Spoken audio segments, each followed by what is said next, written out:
جلد ہو بنا غفانی، جلد ہو بنا غفانی،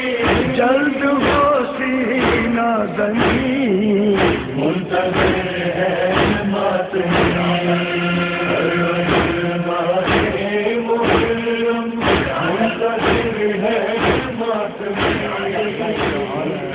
اعتراض تھا جو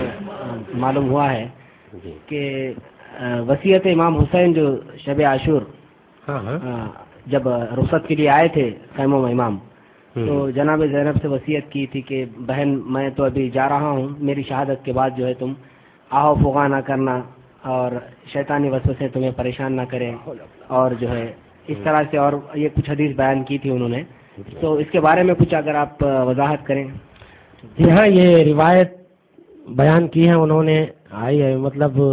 اپنے ہی لوگ ہیں یہ۔ 3 سال پہلے ایک صاحب نے جو ہے، نام نہیں لیتا میں ان کا، کیونکہ ہمارے درس میں ایک بات کا خیال ہمیشہ رکھا گیا ہے کہ ہم لوگ کسی شخصیت کی نہ تعریف کرتے ہیں نہ مذمت کرتے ہیں، عالموں کا ذکر نہیں، اہل بیت کا ہی ذکر ہوتا ہے یہاں پر، تو اسی لیے ان کا میں نام نہیں لوں گا۔ لیکن 3-4 سال پہلے ممبر سے انہوں نے یہ پڑھا تھا، کچھ لوگوں نے ان کو روکا بھی ہے، خیر جو بھی ہوا، مگر سوال اپنی جگہ ہے۔ سوال یہ ہے کہ جب ہماری کتابوں میں یہ روایت موجود ہے،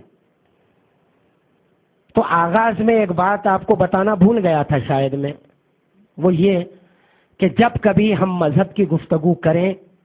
چاہے اپنوں سے چاہے غیروں سے، تو 2 ہی عدالتیں ہیں ہمارے پاس جہاں پر دین کا فیصلہ ہوگا، مسائل کا فیصلہ ہوگا، ایک قرآن ہے، ایک اہل بیت ہے۔ تو سرکار نے جب خود اجازت دی ہے آپ کو کہ میرے بعد میرے احادیث کو جانچو، اگر قرآن کی مخالفت میں نظر آئے تو دیوار پہ مار دو، یہ تو سب مانتے ہیں، 73 فرقے مانتے ہیں، تو اس روایت کو بھی ہم جانچیں گے پہلے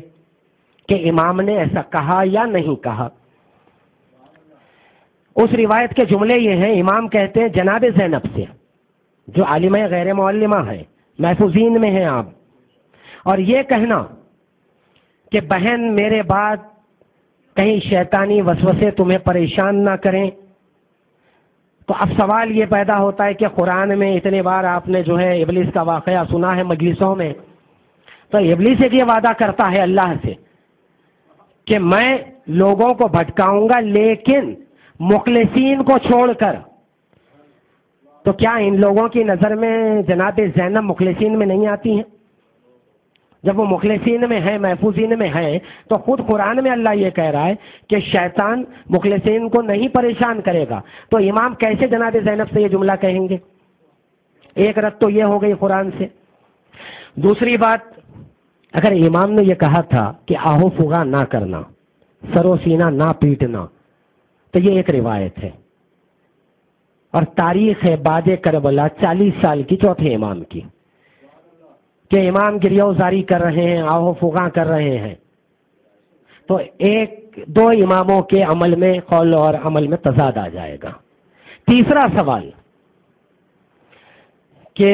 جناب زینب ہر چند کے محفوظین میں ہیں، عصمت کے درجے پر ہے، لیکن معصومین 14 ہیں نا ہمارے پاس۔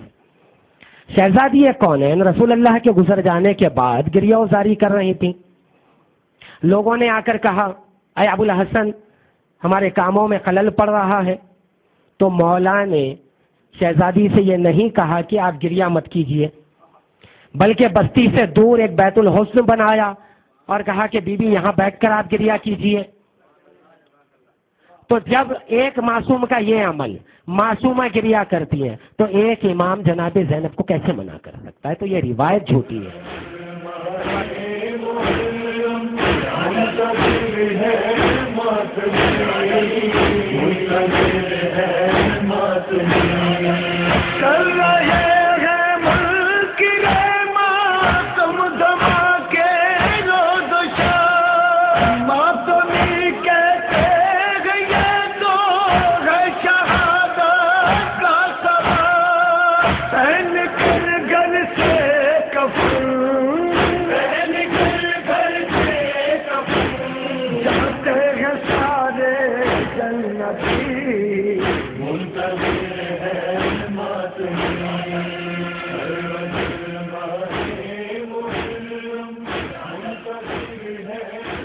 میری